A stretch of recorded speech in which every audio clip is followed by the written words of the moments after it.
Fala pessoal, no vídeo de hoje a gente vai falar um pouquinho sobre threads, tá? E aí não é sobre threads de arquitetura de computador voltada para o core do núcleo, como funciona os processadores atuais, né, que são separados em 4 core e 8 threads, enfim, não é esse o foco. O foco de hoje é sobre programação voltada a threads, perfeito? Mas para que a gente compreenda isso, é importante a gente remeter a um pouquinho de sistemas operacionais, que é basicamente a essência de tudo, perfeito? Então, quando você pesquisa, bom, sobre threads, né, ela vai trazer muita coisa, principalmente sobre tópicos de Twitter, o que é uma thread no Twitter, Facebook, enfim, ou seja, tem várias definições de threads, perfeito? Então, aqui a gente vai falar de threads voltada à programação, mas a gente precisa remeter a ideia de threads em sistemas operacionais. Então, como é que funciona? Certo? Aqui tem uma definição muito legal que eu acho interessante trazer, que é basicamente esse aqui, ó. Olha só, as threads são utilizadas para que múltiplas execuções ocorram no mesmo ambiente do processo com um grande grau de independência uma da outra, né? Então, em sistemas operacionais tradicionais, cada processo tem um espaço de endereçamento de um único fluxo de controle, que é a thread. E aí tem um modelo de thread aqui, né? Que olha só, tem um espaço, né, do núcleo e eles compartilham. Então aqui a gente tem um processo. E aí, remetendo, voltando à ideia lá que eu comentei, como é que funciona isso na programação? Para que serve thread na programação? Como é que eu posso utilizar? Né? A ideia de utilizar a thread basicamente é você pensar em uma execução paralela. Mas lembrando o seguinte, olha só, um núcleo que você divide lá é o mesmo para todas as threads. Tá? Então, por exemplo, não vem pensando que você aumentando o número de threads você vai ter um sistema mais robusto no nível de ter um ganho computacional, ou seja, seu sistema vai ser mais otimizado por causa disso. Não, não é essa a ideia.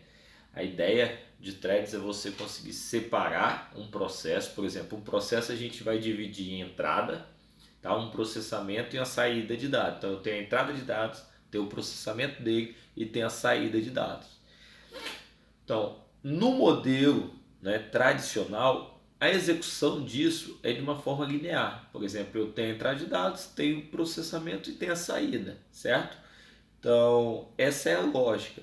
Utilizando a programação por threads, né, utilizando threads, eu tenho o seguinte, eu tenho uma quebra desse fluxo. Então, numa determinada entrada de dados, eu posso ter um processamento. Nesse processamento, eu posso ter várias divisões em vários outros subprocessos. Então, olha só que legal.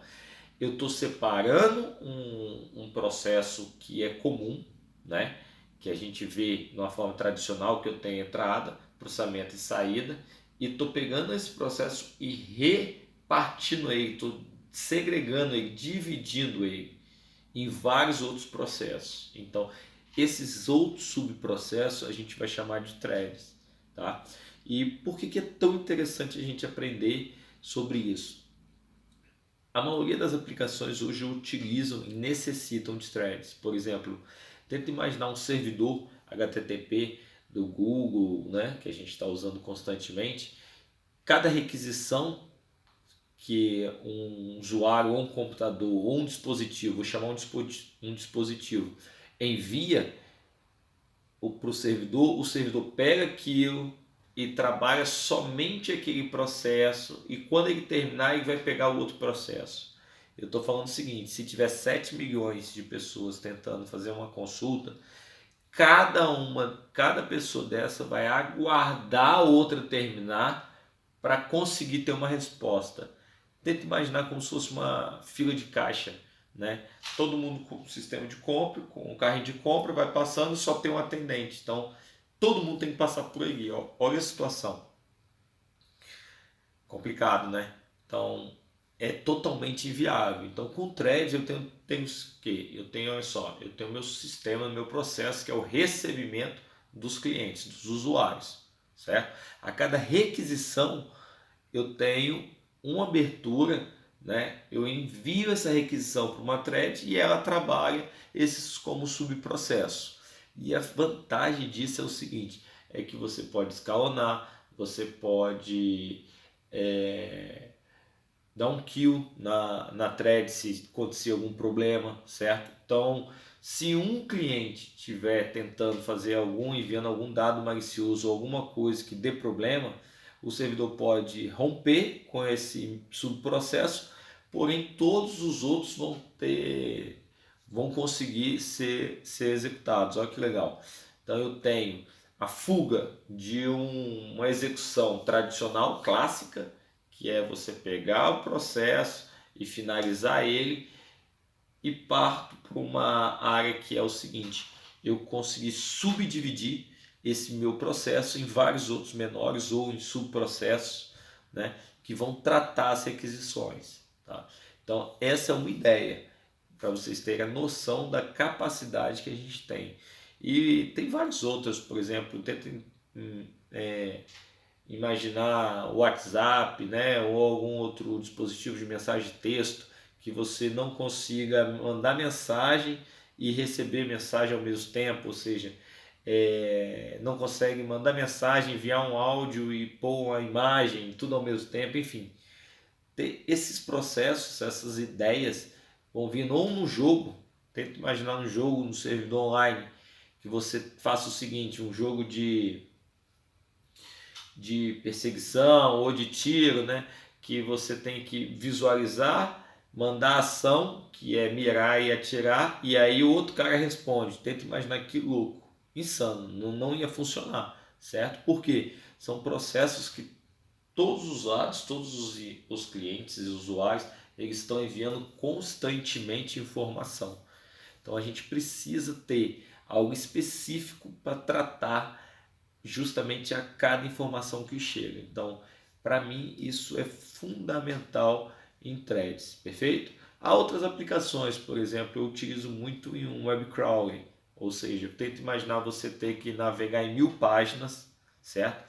E cada solicitação que você faz à página, ele tem um tempo de envio, de recebimento do aquele HTML, né? Então, vamos dizer que demore 5 segundos para você enviar e para você receber por página.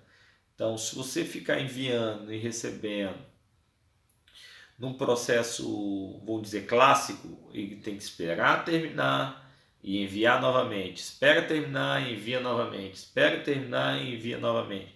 Você corre sérios problemas de ter muito tempo no processamento, ele ficar aguardando, mas não é por causa da competição pelo núcleo, e sim pelo tempo que você demora em submeter e receber a informação. Tá?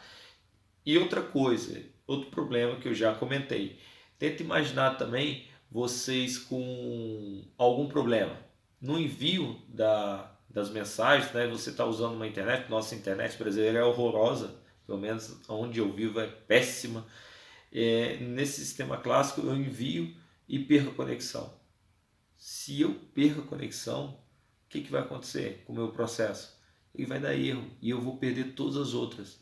Agora, se eu quebro a cada envio desse uma thread, se em determinadas threads não tem conexão, as threads vão morrer e não o meu programa todo. Então isso é fundamental, é muito legal trabalhar. Não é um sistema muito simples, tá?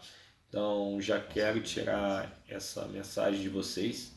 A vantagem é, tenta imaginar, eu estou aqui criando a videoaula, mas também estou com muita fome. E aí seria interessante eu ter um processo de mim, né, um subprocesso que consiga executar isso e eu consiga me alimentar, gravar videoaula. E se eu tivesse outro processo também para cuidar da minha pequena ou fazer outro processo de mim, um subprocesso, para conseguir estar estudando mais, seria muito interessante. Então isso é muito legal. Só tem um problema.